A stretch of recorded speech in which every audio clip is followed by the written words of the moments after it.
เอาหม้อไปตับกูเด้อเจ้า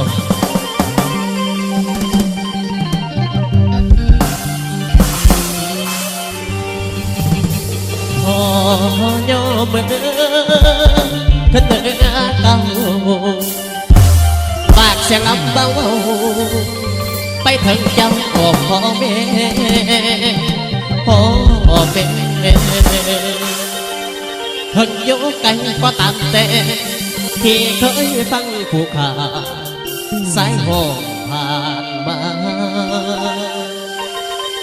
ขอบใจนะน้องลาที่เสียสมเป็นแห่งใจ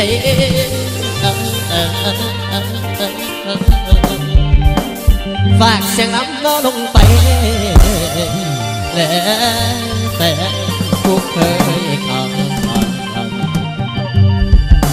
เอาสัว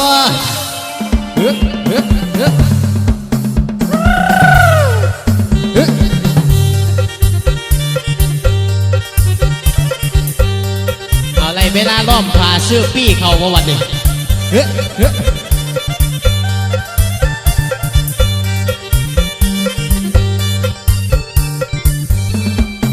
แต่จงทำเสียงที่ลังจากใจสายนี่คือเสียงของอายห้องบอกให้น้องเดินก้องส่งเป็นเสียงลังอยากใจเดินฟังอ่านก่อนเดินหากน้องนอนหลับละเมื่อให้ฟังเพิ่งเดินเจ้าของเสียงลังอยู่ไกลตามแต่ให้ฟังอ่านเด่อายเด้อสาขอฝากเป็นเสียงลำให้ฟังเด้อสาวฟังอ่านก่อนนอนของควรจากใจของข้านี่กันออกมาจากใจแล้วนะสิทิ้งของลมบันทางศักดิ์สิทธิ์ลงกลางขอให้มาคุ้มครองโอ้ยเด้นะฟังเอาทอดฟังก่อนอีกไม่ฟังบ่ลำสิได้แล้วจะบอกข่าวขาดเคยปักตันอาคารต่อเป็น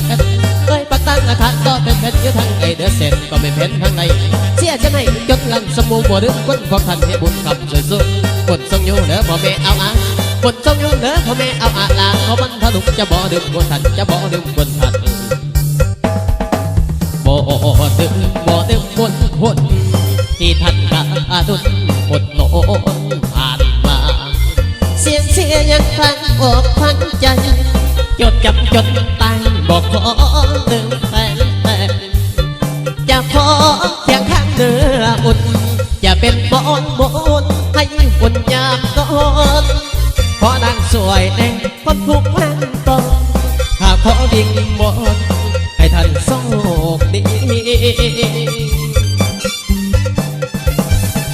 โอ้ยเด้นะดีจะแล้วนะดีเจสดสื่อดีจะเป็นยุจงและจนได้เสียงดังเปลี่ยนและจนทั่วโลกาดังเปลี่ยนจนทั่วโลกาลานขอบรรทุกจะบ่ดึงกุทันจะบ่ดึงกุทันเอาเกี้ยว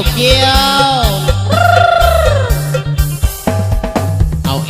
อวผู้ใดแอวดีเจ้าภาพสิพี่นักวันให้เบียร์ผู้อาจอก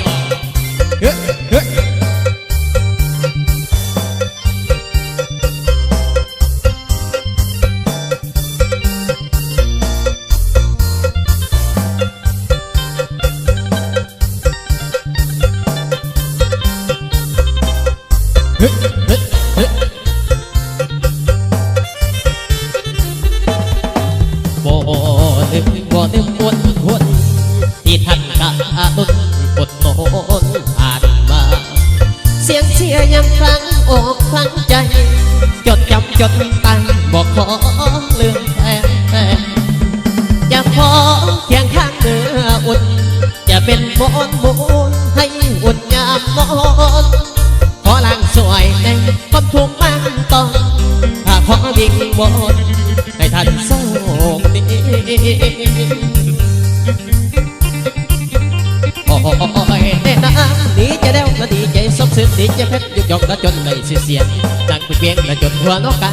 ดังเปลี่ยนจนทั่วโลกาลาน ทวันทดุกจะบ่ดื่มกนทันจะบ่ดื่มกนทัน เออ